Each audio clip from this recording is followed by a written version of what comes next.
Alright, today I'm going to show how to do a locked end for end splice. And the only difference here is you're going to need to have access to the winch end of your line, which means you're going to have to unspool everything from the end of your winch. So just for demonstration purposes, I've already got my 16-inch, the measurements are the same for 3-inch. I've already got my 16-inch mark and my 28-inch mark down. And for demonstration purposes, we're going to pretend that this is the line that goes out to the end of your winch. In the end of this one, you're going to have your thimble or your hook or your shackle or whatever. This is the line that's going to run back to your winch. And this is the one that you need to have access to both ends on. So what we're going to do is we're going to take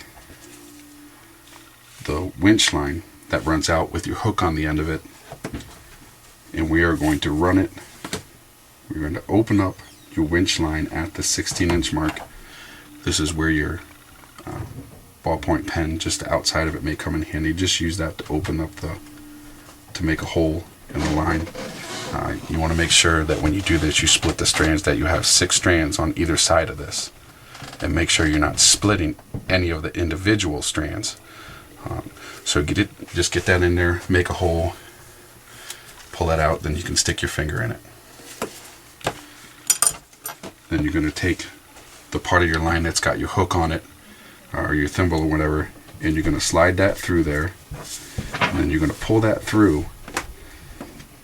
You pull your 16-inch mark and your other line through that so that it's out there.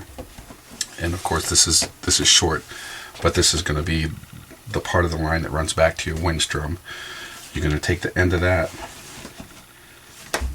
once again make your hole, splitting the strands evenly, 6 strands on either side. And then you're going to take the drum end of your line and slide it through that 16-inch mark. So you should have something that looks like that. These right here are your bury tails. This is what you're going to bury in the rope. This one right here will go back to your winch. This one right here has your hook in it.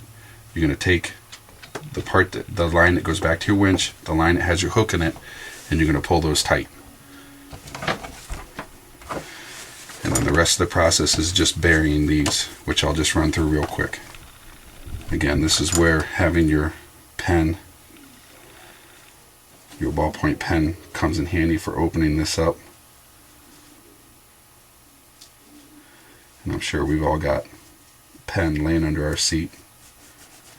It doesn't need to be a pen, it just needs to be something that you can make a hole there with.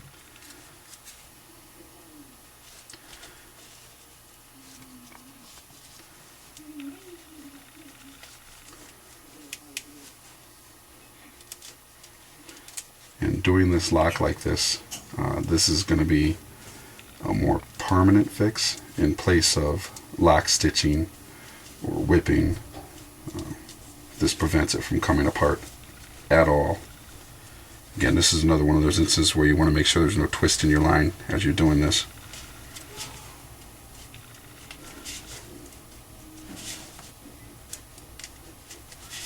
So you stuck that in just past the lock there, a couple strands just past where the lock ends, and you're just going to bury this. You're going to bring it out at the 28-inch mark, which again, this is short, but just for demonstration, my 28-inch mark is right there.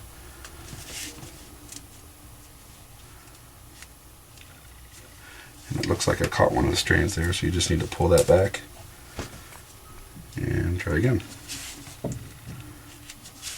You'll know if you catch a strand because it won't look right where you pulled the strand. And then bring this out at your mark, and we are not going to bury this yet. Just leave it out like that. And do the same thing on this end. I'm going to open it up just a couple strands past the lock.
there.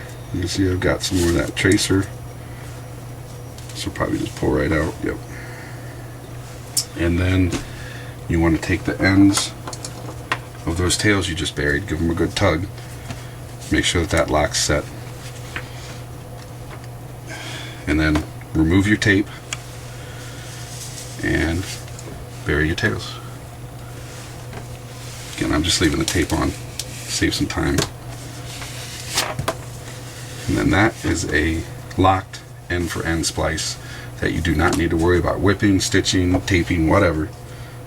That is a more permanent repair for when you're back home and you can actually pull your line off your drum. The other end for end splice is it's not temporary if you lock stitch it. This is more secure though. I would recommend doing this once you have the time. And that's it.